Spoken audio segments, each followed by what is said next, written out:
Дәғни сәлем, сіздермен бірге мен Гүлнұр, және бүгін видео менде тағы да жаңа жылға арналған видео.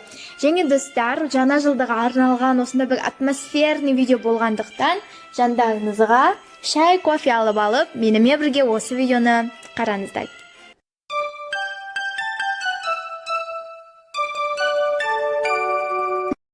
Достар, бүгінгі видеода мен сіздерге жаңа жылға достарыңызға, туыстарыңызға қандай сыйлық сыйлауға болатындығы жайында бюджетный идеялармен бөлісетін боламын. Достар, бірінші ол сіздерге киім. Жаңа жылдық пижама, жаңа жылдық тапочкалар, жаңа жылдық кофталар. Если ол қымбат деп жатсаңыздар, жаңа жылдық әдемі нәски сыйласаңыздар болады. Ол арзан болады және өте сондай атмосферный жақсы подарок болады. Екінші, бутылка для воды, майботл, немесе термостар. Если сіз сыйлық сылайын деп атқан адам үнемі баклажкамен жүретін болса, және ол үнемі су ішетін болса, сіздер оларға осы сыйлықты сыйласаңыздар болады. Оларға өте керемет сыйлық болатынына сенімдімін. 3.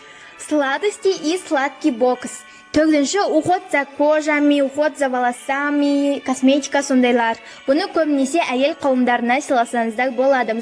Және де крем сыйласаңыздар болады, яғни ол қыста өздеріңіз білесіздер, адамдардың беттері құрғақ болып кетеді, және крем сыйласаңыздар бетке арналған или қолға арналған арзан әлі жақсы болады. 5. Егер сіздің досыңыз қандай да бір топқа, әншіге фанаты болса, онда мерч сыйласаңыздар болады. Яғни сол әншімен киім, мына жақта примерлері шығады.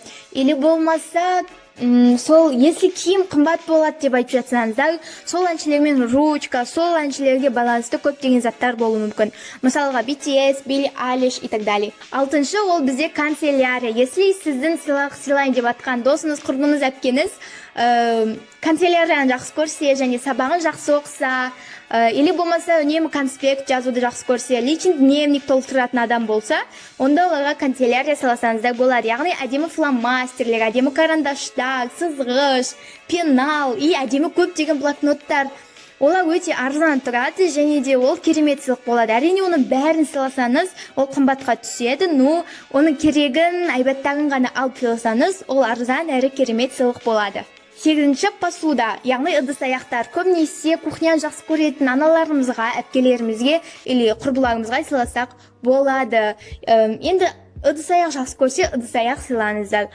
Ал басқа да случайлар болса, онда сіздер мынандай наған ұқсайтын, бірақ әдемірек, бірандай новогодний настроениені көтеретін, или сондай бір әдемі кружка сыйласаңыздар болады.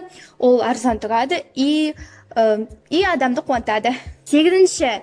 Телефонға чехол, или ол адамның AirPods болса, AirPodsқа чехол. Болмаса карманный зарядка. А если бұл заттардың бәрі қымбат болады деп ойласаңыз, онда поп-сокет сыйласаңыз болады. Себебі поп-сокет көбісіне ұнайды және де ол өте арзан тұрады. Тоже 300 теңге, 400 теңге сондай тұрады. Сонымен қатар, достар, бұны көбінесе телефонды жақсы көретін адамдарға сыйласаңыздар болады. Яғни барлық адамдарға, өйткені барлығы телефонды жақсы көреді. И вот. 9. Светильник, яғни осындай оформленияға байланысты заттар сіздер білсеңіздер, мына жақта примерлер шығады ғой. Осындай заттар, бұлар қатты қымбат тұрмайды. Или гирлянда сыйласаңыз болады. Яғни оформленияға қатысты сондай заттар сыйласаңыздар болады. Ол әрине кішкене қымбатырақ болады, но ақшаңыз жетсе сыйласаңыздар болады. Қатты қымбат емес негізі. По идее қымбат. Поняли, да?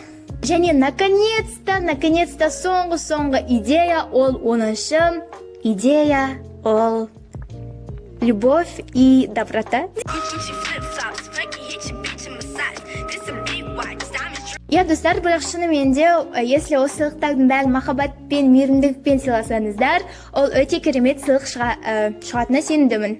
Мен жаңа жылға дейін 3000 тіркелуші жинаймын деген үміттемін. Және де тіпті 3000 емес, может одан да көп, мысалға 5000.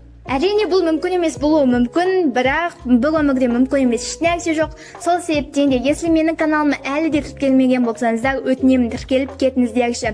Себебі если мен мысалға Новый годқа дейін 3000, 4000 сондай подписчик жинайтын болсам, мен қатты қуанышты боламын. Сол себептен де бұл мен үшін жаңа жылға үлкен сыйлық болады. Сол себептен де өтінемін астыға түсіп, подписация батырмасын басып кетіңіздер, егер әлі баспасаңыздар. Достар, өздеріңізге түсінгендей, осымен бүгінгі видео аяқталды. Ұнады деген ойдамын. Ал ендеше бәріне бай-бай.